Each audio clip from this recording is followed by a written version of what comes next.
Welcome to Heartbreaker, your love radio. Jack had always been a dedicated man, both in his professional and personal life.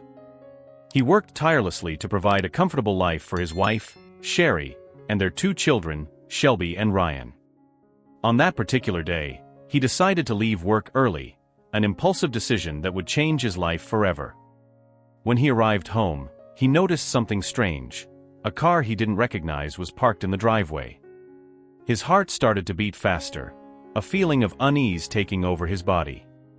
Jack entered the house quietly, trying to make as little noise as possible. The silence he encountered as he walked through the hallways of the house contrasted sharply with the turmoil he felt inside. As he approached the bedroom door, he heard muffled laughter and whispers that left no doubt about what was happening inside. With trembling hands, Jack slowly opened the door. The scene that unfolded before his eyes was devastating. Sherry was in the arms of Greg, her boss. The betrayal was visible and undeniable. They didn't notice Jack's presence immediately, absorbed in the intimate moment they were sharing. The initial shock gave way to a whirlwind of emotions: anger, sadness, disappointment.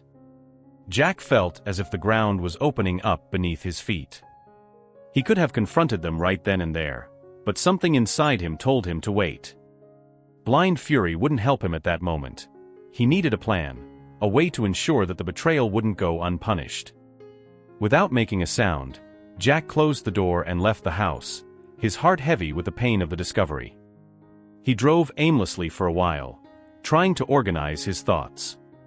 Eventually, he parked in a nearby park and sat there, staring at the horizon as he tried to process what he had seen. That night, Jack returned home late, being careful not to wake Sherry or the children. He stayed up all night, his mind working incessantly. He needed concrete evidence, something he could use not only to confront Sherry and Greg, but to ensure that justice was served. He knew his marriage was over, but he wouldn't let them get away with it. Jack knew he needed a meticulous plan to achieve justice on his own. He decided he couldn't face the situation alone and sought out his old friend Dan, someone he had always trusted. Dan was a pragmatic man with a keen sense of justice and technical skills that would be crucial for the plan Jack was beginning to formulate. "Dan, I need your help," Jack said, his voice trembling as he sat at Dan's kitchen table. "Of course, Jack. What's going on?" Dan asked, concerned about his friend's distressed appearance. "I found out that Sherry is cheating on me with Greg," Jack replied, looking directly into Dan's eyes. Dan was silent for a moment, taking in the information. "This is serious, Jack. How did you find out?" "I saw them together. In our house. I came home early, and there they were, not even trying to be discreet. It was a shock. But I didn't confront them. I went back to the car and started thinking about what to do," Jack explained, the pain evident in his voice. "You did well not to confront them immediately. We need concrete proof before anything else." "We'll get those bastards," Dan stated with determination. With Dan's support, Jack began to meticulously plan his revenge. The first step of the plan involved installing cameras and recorders in the house to document every move Sherry and Greg made. Dan, with his technological expertise, was crucial in ensuring that the devices were installed discreetly and efficiently. "We'll put a camera in the living room, another in the bedroom, and some recorders scattered around the house. If they keep meeting here, they won't be able to escape," Dan said as he showed the devices to Jack. "Do you think they'll notice?" Jack asked, worried about the possibility of being discovered before gathering the necessary evidence. "Don't worry, Jack. These devices are small and easy to hide. They won't notice a thing. Plus, we'll monitor everything remotely. You just need to keep acting normally," Dan reassured him. With everything set up, Jack and Dan began to review the recordings daily. Jack's anxiety was palpable, but Dan's presence by his side gave him strength. Each passing day, Jack became more determined to seek justice. "Look at this, Dan," Jack said one night as they watched a recording. "They're in the living room again. How can they be so blatant?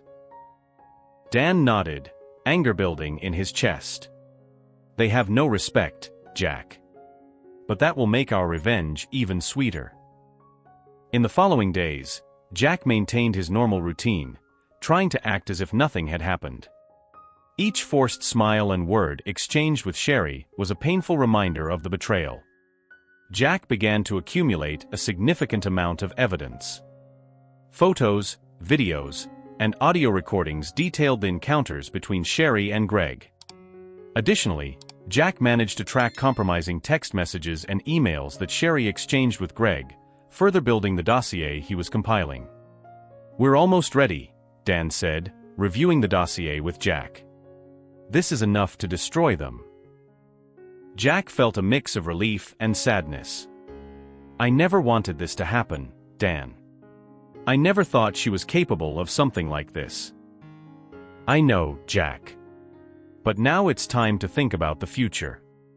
"We'll do this right," Dan replied, placing a comforting hand on his friend's shoulder. Despite the pain, Jack found a sort of solace in the meticulous preparation of his revenge. Each piece of evidence gathered was a step closer to the justice he so desperately sought. He knew the journey would be tough, but he was willing to move forward, no matter the cost. During this period, Jack also began to psychologically prepare himself for the inevitable confrontation with Sherry. He knew that once all the evidence was compiled and the plan was in motion, there would be no turning back. He would have to face Sherry and deal with all the consequences of her actions. "Are you ready for this, Jack?" Dan asked one night during their review of the recordings. "This is going to be tough, but you have to be prepared for what comes next." "I know," Jack replied, his voice firm. "But I can't keep living this lie. She needs to pay for what she's done, and I need to move on with my life." As the weeks passed, Jack and Dan continued to monitor Sherry and Greg, ensuring that each encounter was thoroughly documented. They were determined not to leave any gaps that could compromise the plan. With each new piece of evidence, Jack's confidence grew, and he felt like he was finally in control of the situation. "When we have everything ready, we'll expose this publicly. They won't have anywhere to hide," Dan said, outlining the final details of the plan. "I can already imagine their reaction," Jack said, with a sad smile. "It will be a shock to everyone, but especially to them." The two friends continued to work together, united by a common goal. "Thank you for helping me with this revenge, Dan," Jack said, genuinely grateful. "You would do the same for me, Jack." "That's what friends are for," Dan replied with an encouraging smile. That night, while reviewing the footage, Jack saw Sherry and Greg entering the living room. The recording captured every detail of the encounter: the whispers, the touches, the kisses. With a heavy heart, Jack made a note in his evidence diary. Meeting in the living room, 11:45 p.m. Clear visual and auditory evidence of intimacy, he murmured to himself as he paused the video to get a clear screenshot of the moment. On another occasion, Jack managed to capture a phone conversation between Sherry and Greg that revealed the depth of their relationship.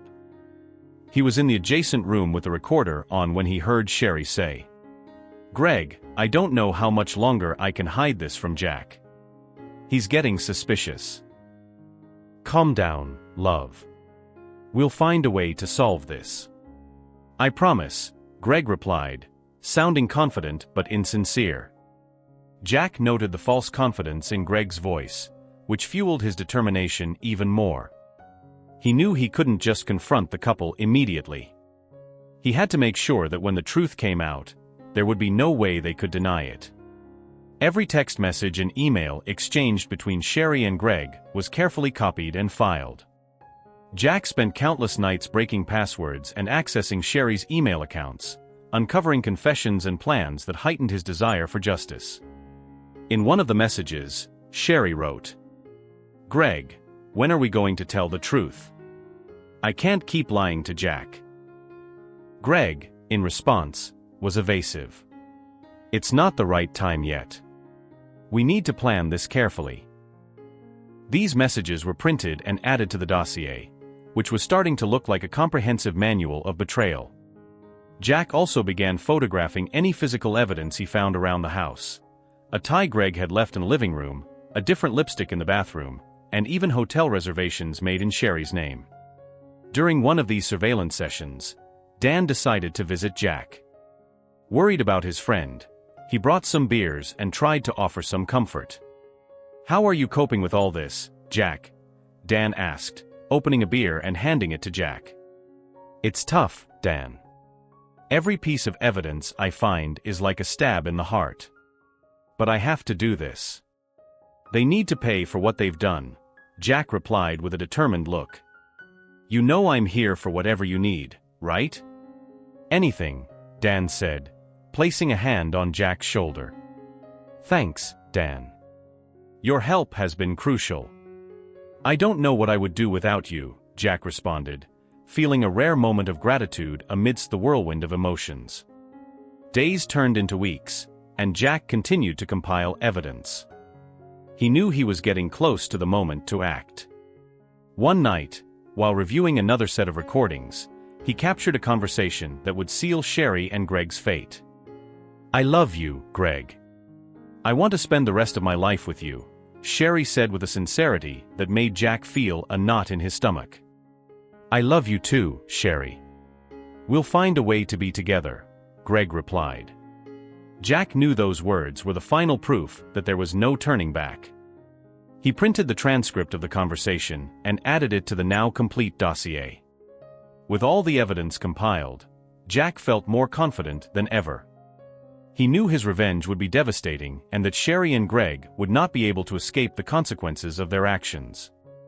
Every image, every recording, every message was meticulously organized, ready to be used at the right moment. Jack looked at the dossier on his table and took a deep breath. He knew the time to act was approaching. Sherry and Greg's betrayal would not go unpunished. Jack was determined to expose the truth and reclaim his life, no matter the cost. "They will pay for this," Jack said to himself, with cold and relentless determination. With the dossier complete and his confidence renewed, Jack began to plan the next steps of his revenge. Gathering the evidence had been just the beginning. The real retribution was yet to come, and Jack was prepared to face whatever lay ahead. Jack knew that public humiliation was the only way to ensure that both Sherry and Greg suffered the consequences of their actions. He looked at Dan, his longtime friend, who was sitting in the opposite armchair, working on his laptop. "Do you think this is too much, Dan?" Jack asked, his voice laden with uncertainty. Dan lifted his eyes from the screen and met Jack's gaze. "You deserve justice, Jack. They need to pay for what they did. If you're sure this is what you want, then let's do it." Jack nodded, resolute. "Let's do it." Jack's plan was meticulous. He had decided to create posters with photos and detailed descriptions of Sherry and Greg's encounters, which he would place on the front lawn of his house. He wanted all the neighbors to see and know about the betrayal. The community, which had always considered them an exemplary couple, would be shocked. Jack imagined the reactions, the whispers, the looks of pity and disdain that Sherry and Greg would face. They spent the entire night working on the posters. Dan, with his graphic design skills, helped create a layout that would be impossible to ignore. Each poster contained incriminating photos of Sherry and Greg, printed text messages, and screenshots of emails. The detailed description of each encounter, with dates, times, and locations, made it clear that this was not a misunderstanding or a simple suspicion, but a continuous and planned betrayal. "This will destroy them," Dan commented as he glued the last photo onto one of the posters. "That's exactly what I want," Jack replied, his voice firm but with a hint of sadness in his eyes. "They destroyed my life. Now it's their turn." The next morning, Jack woke up early, before dawn. He and Dan carried the posters to the front lawn. The silence of the early morning seemed to heighten the tension in the air. Each step Jack took felt like a hammering in his heart, but he didn't hesitate. He knew there was no turning back. "Let's do this," said Dan, placing the first poster on the ground and securing it with stakes. "We're almost there." As the first rays of sunlight began to illuminate the street, Jack and Dan finished putting up all the posters. There were about 20 in total, forming a visible line from any point on the street. Jack took a step back and looked at his work. It was an overwhelming sight. He could imagine the avalanche of reactions that would follow.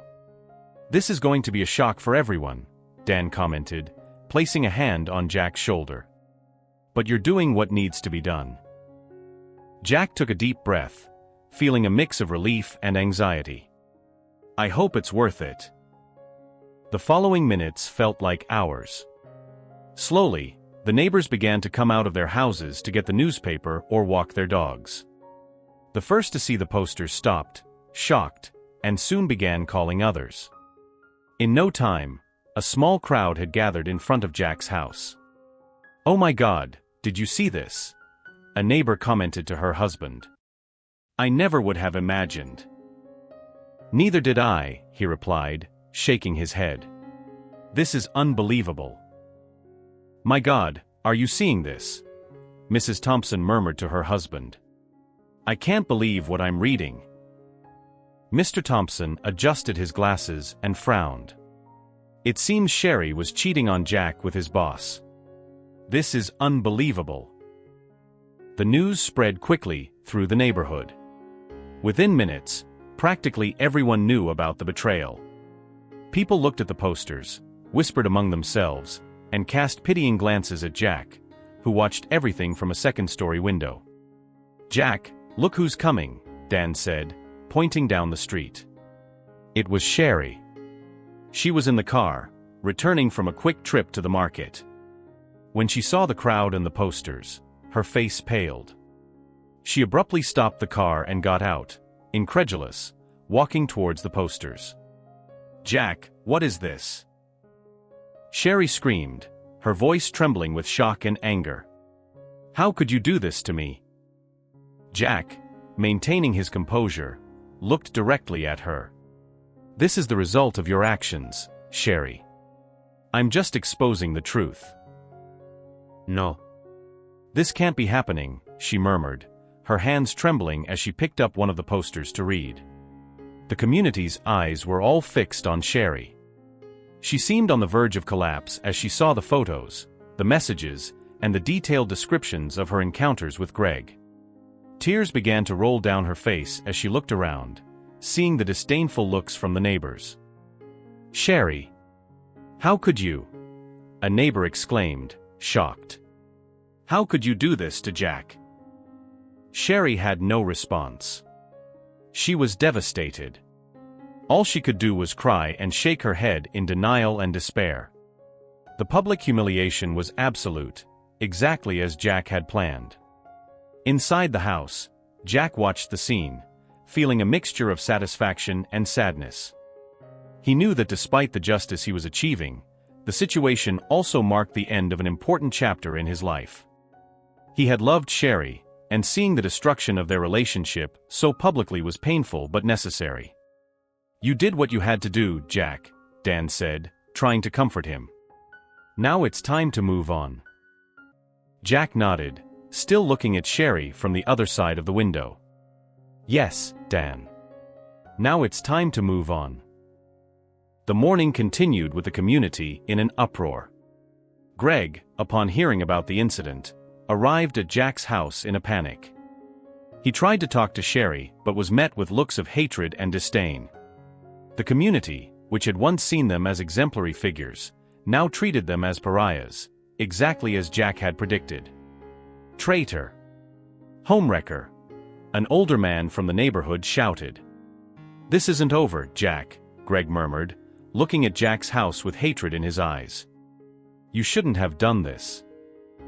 Jack crossed his arms and replied coldly, "I already did. Now everyone knows who you really are." Sherry began to cry, falling to her knees on the lawn. "Please, Jack, let's resolve this another way. I made a mistake, but it didn't have to be like this." Jack remained silent for a moment, his expression hard and unyielding. You destroyed our family, Sherry. There's nothing more to say. One of the neighbors, Mrs. Jenkins, approached Jack as he went back inside. Jack, I'm so sorry for all this. If you need anything, we're here for you. Jack nodded, grateful. Thank you, Mrs. Jenkins. I appreciate your support. The public exposure was just the beginning. He was ready to face the next steps, determined to rebuild his life and ensure that everyone involved faced the consequences of their actions. After the public exposure of Sherry and Greg's affair, Jack knew the next crucial step was to ensure he was legally protected and prepared for the battle ahead. He scheduled a meeting with a renowned divorce lawyer, Dr. Robert Alves, known for his competence and discretion. Jack knew he needed someone experienced to ensure all his rights were preserved and that justice was served. On the morning of the meeting, Jack was nervous but determined. He arrived at Dr. Robert Alves' office, an imposing building in the city center, and was greeted by a polite secretary who led him to a luxurious waiting room. While waiting, he mentally reviewed all the evidence he had collected and the points he wanted to discuss. Mr. Jack, Dr. Robert Alves is ready to see you, the secretary announced with a professional smile. Jack took a deep breath and followed her to an elegantly decorated meeting room, where Dr.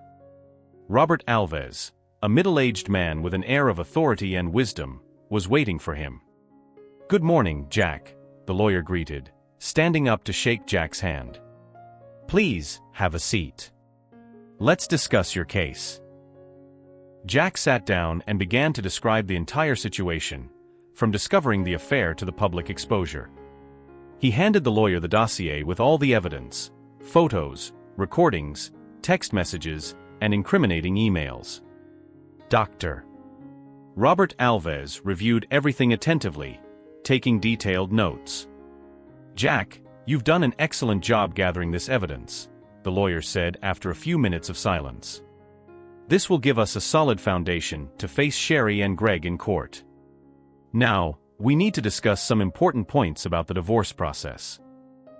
Jack nodded, feeling somewhat relieved to be in good hands. Dr. Robert Alves began explaining each step of the legal process, from preparing documents to the court hearing.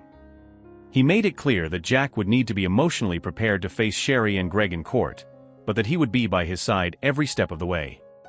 First, let's talk about the division of assets, the lawyer began. You own a house, correct? And are there other joint assets? Yes, we have the house, some investments, and joint bank accounts, Jack replied. I understand. We'll ensure you receive a fair share of everything. Considering the affair and the evidence we have, we can argue that you deserve a larger compensation, Dr. Robert Alves explained. And about your children, Shelby and Ryan? What are your wishes regarding custody? I want joint custody. I want to be present in their lives and ensure they are not harmed by all this, Jack said firmly. That is understandable and fair. We'll work to ensure joint custody is granted. We need to show the judge that you are fully involved in their lives and capable of providing a stable and loving environment, the lawyer affirmed. The conversation extended for hours, with Jack and Dr. Robert Alves discussing every detail of the legal plan. The lawyer advised Jack on how to behave during hearings, what to say, and what to avoid. He also warned him about possible tactics Sherry and Greg might use to try to destabilize him. Jack, it's crucial that you remain calm and not be provoked, Dr. Robert Alves advised. They may try to make you appear unstable or vengeful, but we must show that you are acting rationally and justly. I understand, Dr. Alves. I'll do my best to stay calm. I just want justice for myself and my children, Jack responded. Excellent. Now, let's prepare the necessary documents. I'll send a formal letter to Sherry, notifying her of the divorce filing. This will officially start the process, the lawyer said as he began typing on his computer. Dr. Alves, what about my job? "Greg is my boss, and I know this could complicate things," Jack asked, concerned about professional repercussions. "We'll address that too. We can argue that Greg abused his position of power and that it negatively affected your work environment. Depending on how things unfold, we can seek compensation for emotional and professional damages," the lawyer explained. By the end of the meeting, Jack felt more confident and prepared. He knew there was still a difficult road ahead, but with Dr. Robert Alves' support, he believed he could face any challenge. As he left the office, he found Dan, his loyal friend, waiting for him in the car. "Hey, Jack. How did the meeting go?" Dan asked as Jack settled into the passenger seat. "It went well. Dr. Alves is very competent and is taking care of everything." "I think I'm in good hands," Jack replied with a sigh of relief. "I'm glad to hear that. So what's the next step?" Dan asked, starting the car. "We'll prepare the documents and start the divorce process. We'll also ensure I get a fair share of the assets and secure joint custody of the children," Jack explained. "That's great, Jack. You deserve justice," Dan said with an encouraging smile. "If you need anything, you know I'm here for you." "Thanks, Dan. I don't know what I'd do without you," Jack responded, feeling grateful for his friend's support. As the car pulled away from the lawyer's office, Jack looked out the window, reflecting on everything that had happened. With the support of loyal friends like Dan and the guidance of Dr. Robert Alves, he believed he could overcome any obstacle and find the peace he so desired. The following days were filled with more meetings and preparations. Jack and Dr. Robert Alves worked tirelessly to ensure all documents were in order and that nothing was left to chance. Jack also began making adjustments to his financial life, following the lawyer's advice to protect his assets and ensure his children's security. "Jack, it's important that you start separating your finances from Sherry's," Dr. Alves explained in one of the meetings. "We'll change the beneficiaries on your insurance policies and transfer funds to individual accounts. This will ensure you have control over your resources." Jack followed every instruction carefully, determined not to leave any gaps that Sherry or Greg could exploit. He also began looking for a new place to live, determined to start his life anew, far from the painful past. Meanwhile, Sherry began receiving the legal notifications, and the tension between them increased. Jack knew he would face difficult confrontations, but he was prepared to fight for his rights and his children's well-being. The next morning, Sherry was leaving the house to take Shelby and Ryan to school when she was approached by a court officer. The man, dressed in a stern uniform, walked up to her with a brown envelope in hand. "Mrs. Sherry Williams, I have here the divorce papers.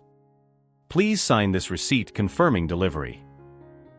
Sherry was paralyzed for a moment, her eyes widening as she stared at the envelope. Her fingers trembled as she signed the receipt. She had known this could happen, but the reality of the moment shook her deeply. The consequences were swift and unforgiving. Upon receiving the irrefutable evidence of the affair, Greg's superiors at the company had no choice but to fire him immediately. The company's reputation was at stake, and keeping Greg on staff would be a PR disaster. Sherry, in turn, was also let go from her job at a competing firm that didn't want to be associated with the scandal. For Jack, seeing the downfall of Greg and Sherry was a mix of satisfaction and sadness. He didn't wish harm upon others, but their betrayal demanded justice. However, the consequences didn't stop there. Greg's wife, Laura, was also informed about the affair by a friend who saw Jack's posters. Devastated, she immediately sought a lawyer to initiate her own divorce proceedings. On a rainy afternoon, Laura confronted Greg at their shared home. The atmosphere was thick with tension, and tears streamed down Laura's face. "How could you do this to me, Greg? To our family? I trusted you," Laura shouted, her voice breaking with pain. Greg, without any defense, just lowered his head. He knew there was no justification for his actions. "I'm so sorry, Laura. I really am." I was an idiot." But Greg's words of regret weren't enough to fix the damage. Laura, heartbroken, left their home, taking the children with her and starting the separation process. Meanwhile, Jack watched the disintegration of Greg and Sherry's lives from a safe distance. He knew his own legal battle was just beginning, but he felt prepared. Having Michael by his side made all the difference. The lawyer not only guided him legally, but also provided emotional support, something Jack desperately needed. In a meeting at Michael's office, they discussed the next steps. "Jack, with the evidence you have, there should be no problem securing a favorable division of assets and joint custody of Shelby and Ryan. However, we need to be prepared for any counterattacks from Sherry." Jack nodded. "I understand, Michael. I'm willing to fight for what's right." And the fight began. During the hearings, Sherry tried to argue that Jack was being vindictive and that his actions were motivated by anger and resentment. However, the evidence Jack had collected spoke louder than any emotional argument Sherry could present. The recordings, text messages, and incriminating emails were irrefutable evidence of Sherry and Greg's affair and inappropriate behavior. The judge, upon reviewing the evidence, had no choice but to rule in Jack's favor on many aspects of the divorce. Sherry and Greg, now unemployed and with their reputations in ruins, faced an uncertain and challenging future. As days passed, Jack began to feel a weight lifting from his shoulders. Justice was being served, and he could see a clear path ahead, one where he could rebuild his life and focus on the well-being of Shelby and Ryan. In a final conversation with his lawyer, Jack expressed his gratitude. "I don't know how to thank you for everything you've done for me. I know there's still a road ahead, but I feel like I'm finally in control of my life again. It's been a pleasure to help you, Jack. You deserve a fresh start. And I'm here to make sure you have all the tools you need for that." The tension in the air was palpable as Jack and Sherry met for the last time in the living room that had once been the setting for so many happy moments. Jack sat in the brown leather armchair, the same one he used to sit in to read stories to Shelby and Ryan before bed. Sherry stood nervously, her gaze fixed on the floor, unable to face the man she had betrayed. Jack took a deep breath, trying to control the avalanche of emotions threatening to overwhelm him. After all, this was the woman with whom he had shared a decade of his life, the mother of his children. He knew that this conversation would be difficult, but it was necessary for both of them to move forward. "Jack, please, listen to me. I know I made a terrible mistake," Sherry began, her voice trembling. "I was lost, confused, and Greg, he took advantage of that. Please, give me a second chance. I promise I can change, that we can get through this together." Jack lifted his gaze, his face a mask of pain and determination. He didn't want to be cruel, but he knew there was no more room for concessions. What Sherry had done was not a simple mistake. It was a betrayal that had destroyed the foundation of trust and respect that supported their marriage. "Sherry, I understand that you're sorry," he replied, his voice firm but laden with sadness. "But what you did wasn't a simple slip. You destroyed our family. You broke the trust one had in you, and that's something that can't be fixed with promises." Sherry started to cry, tears silently streaming down her face as she shook her head, desperate. "But, Jack, think of the children. Think of Shelby and Ryan. They need us, they need a united family. I can't imagine my life without you. Please, just one chance, one single chance." Jack felt a knot form in his throat at the thought of their children. He knew that Shelby and Ryan would be the most affected by the divorce, and that hurt him deeply. But he also knew that a home built on lies and distrust was not the right environment to raise their children. "I have thought about the children, Sherry. And that's exactly why I can't continue with this," he said, his voice hoarse. "They deserve to see what a healthy relationship looks like, one based on respect and trust. And that's not the situation we have here. They will suffer now, but in time they will understand that this was the best decision." Sherry fell to her knees in front of Jack, clutching his hands, her sobs shaking her body. "Jack, I love you. I really love you. Don't leave me like this. I'll do anything to fix this. Anything."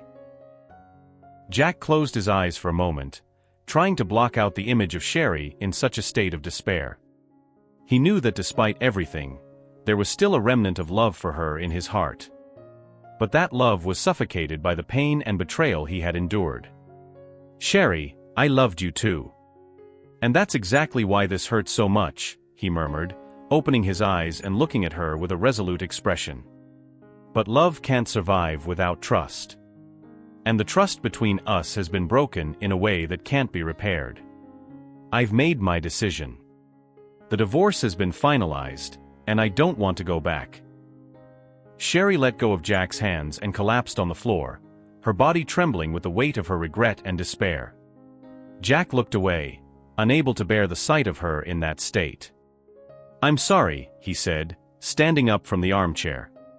"But this is the only way for all of us to try to find some kind of peace and happiness in the future." As Jack headed for the door, Sherry made one last attempt, her voice almost a whisper. "Jack, please, don't leave me like this." He stopped at the entrance to the room, without turning to look at her. "Goodbye, Sherry." With the divorce finalized, Jack knew there was still more to be done. He needed to find a new place to live. The house where he and Sherry had lived together was full of painful memories that he needed to leave behind. He decided to look for a small apartment or condo close to his children, so he could remain present in their lives. Jack contacted a local real estate agency and scheduled a meeting with an agent named Lucas. They met at a cozy cafe in the city center. "So, Jack, what exactly are you looking for?" Lucas asked, flipping through some property catalogs. "I need a place that's small but comfortable. It should be close to my kids' school and my work," Jack explained, taking a sip of coffee. "I want something that allows me to start over without too many reminders of the past." Lucas nodded, understanding Jack's situation. "Got it. I have a few properties in mind that might be just what you're looking for. Shall we take a look?" They spent the rest of the day visiting various apartments and condos in the area. Jack was impressed with some of the places, but one particular condo caught his eye. It was a quiet place with good neighbors and a green area where he could relax after a long day of work. Additionally, it was only a few minutes' drive from Shelby and Ryan's school. "This one seems perfect," Jack said, looking around the condo. "How can I proceed to secure this place?" "We can start the rental process immediately," Lucas replied with an encouraging smile. "I'll prepare the documents, and you can move in within a week." Jack felt immense relief hearing that. Finally, he would have a place of his own where he could start healing and rebuilding his life.